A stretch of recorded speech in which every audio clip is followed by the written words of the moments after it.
Hello नमस्कार, एक बार फिर से आप सभी का स्वागत है IBC 24 के सोशल मीडिया प्लेटफॉर्म में। तो भाई 17 नवंबर को छत्तीसगढ़ में इलेक्शन तो हो चुके हैं, लेकिन अब इलेक्शन के बाद कयासों का, अटकलों का बाजार गर्म है। वो इसलिए कि किसे कितनी सीट्स मिलेगी, इस बार छत्तीसगढ़ में किसकी सरकार बनेगी, सभी लोग अपना दावा पेश कर रहे हैं। कई यहाँ पर फिगर्स भी सामने आ चुके हैं। कोई कहता है कि इस बार 75 पार, तो कोई कहता है इस बार 50 पार, तो कोई इस बार कह रहा है कि कांटे की टक्कर, तो कोई कह रहा है कि इस बार पूर्ण बहुमत से हमारी ही सरकार बनेगी। तो देखिए IBC 24 लगातार हर एक जितने भी दिग्गज नेता हैं, भले ही वो कांग्रेस के हो या फिर बीजेपी के हो, उनके पास जा रहा है, उनका मन टटोलने की कोशिश कर रहा है कि आखिर उन्हें क्या लगता है कि इस बार किसे कितनी सीट मिलने वाली। सबसे पहले हम आपको पूर्व सीएम रमन सिंह का बयान सुनाते हैं कि उनको क्या लग रहा है कि इस बार छत्तीसगढ़ की 90 सीटों में से उन्हें कितनी सीट्स मिल रही है, यानी कि बीजेपी कितनी सीट्स इस बार पाने वाली है। इस पर रमन सिंह ने क्या कहा, आइए आपको सुनवाते हैं।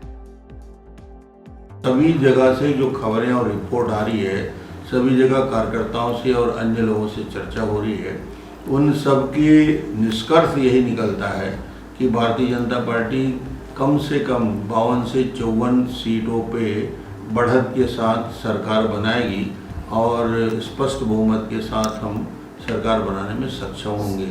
तो सुना आपने, पूर्व सीएम रमन सिंह ने भाई कह दिया है कि इस बार 55 प्लस यानी कि बहुमत के साथ बीजेपी की सरकार बन रही है। आपको भी ऐसा ही लगता है क्या कि इस बार फिर से बीजेपी सत्ता में वापसी कर पाएगी? कमेंट करके जरूर बताइएगा। देखिए, आप कमेंट बाद में करेंगे, लेकिन सीएम भूपेश बघेल ने जरूर कमेंट कर दिया। और हम सभी जानते हैं कि पूर्व सीएम रमन सिंह कुछ भी कहते हैं, सीएम भूपेश बघेल का उस पर पलटवार जरूर आता है। भले ही वो घोटाले की बात हो, भ्रष्टाचार की बात हो, ईडी की बात हो, IT की बात हो, या फिर कुछ भी बात हो, सीएम भूपेश बघेल उन पर निशाना जरूर साधते हैं। और इस पर भी उन्होंने निशाना साधा और उन्होंने इस पर तंज कसा है। उन्होंने कहा है कि सिर्फ बीजेपी कार्यकर्ताओं को आश्वासन देने के लिए पूर्व सीएम रमन सिंह इस तरह की बात कर रहे हैं। और उन्होंने तो ये भी कह दिया कि जब पूर्व सीएम रमन सिंह की लोकप्रियता बहुत अच्छी थी, तब भी ये लोग 15 सीटों पर सिमट गए, तब भी ये 55 सीट नहीं ला पाए, तो इस बार भला ये 15 सीट से ऊपर कैसे जा पाएंगे। और आपको याद होगा कि पिछले बार बहुत ही कम सीट्स आई थी बीजेपी की, और उपचुनाव में भी कई सीटों से हाथ धोना पड़ा था बीजेपी को। तो ऐसे में एक बार फिर से सीएम भूपेश बघेल ने रमन सिंह पर निशाना साधा है और उनसे ये पूछ लिया है कि जब आप इतने फेमस थे, आप इतने पॉपुलर थे, जनता आपको चाउर वाला बाबा कहती थी, तब तो आप 55 प्लस ला नहीं पाए, तो इस बार आप कैसे लाएंगे। अब आपको बयान भी सुनवाते हैं कि सीएम भूपेश बघेल ने कैसे पूर्व सीएम रमन सिंह पर निशाना साधा। सुनिए। जब रमन सिंह की लोकप्रियता चरम पे था, तब 55 सीट से 52 सीट से ऊपर नहीं गया। अब कहाँ से आ जाएगा? तो ये 3 तारीख तक के अपने कार्यकर्ताओं को ढाढ़स बनाने के लिए करे, ठीक भी कर रहे हैं। इसके अलावा उसके पास है क्या? जब रिजल्ट आएगा तो सबको पता चल जाएगा कि वो 15 सीट से आगे बढ़ रहे हैं कि नहीं बढ़ रहे हैं।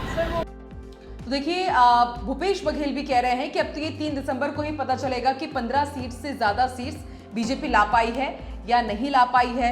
रमन सिंह का जो दावा है वो कितना पुख्ता है। और IBC 24 भी यही कह रहा है कि 3 दिसंबर को ही हमारे सामने होगा कि इस बार किसके पास कितनी सीट्स। तो भाई नतीजे तो 3 दिसंबर को ही आएंगे, लेकिन उससे पहले सभी लोग दावे कर रहे हैं। दावे करने में क्या जाता है, लोग तो 75 प्लस पार की भी बात कर रहे हैं। 75 प्लस किसे मिलता है? क्या वाकई कांटे की टक्कर होती है? क्या बीजेपी इस बार 55 प्लस ले आती है या फिर 15 के अंदर सिमट जाएगी, जैसा कि भूपेश बघेल दावा कर रहे हैं? कमेंट करके आप जरूर बताइए। और अगर इस तरह की वीडियोस आपको पसंद आते हैं तो आप लाइक, सब्सक्राइब जरूर कीजिएगा IBC 24 को हर एक सोशल मीडिया प्लेटफॉर्म पर। और आप कमेंट जरूर कीजिएगा, आपको क्या लगता है अब की बार छत्तीसगढ़ में किसकी सरकार। और फिर 3 दिसंबर को तो IBC 24 आपका नंबर 1 न्यूज चैनल, आपका मोस्ट फेवरेट न्यूज चैनल, आपको सुबह 6 बजे से लगातार बताएगा ही कि इस बार किसकी सरकार बन रही है। सबसे तेज और सबसे सटीक नतीजे आप देखेंगे सिर्फ और सिर्फ IBC 24 पर। Bye bye.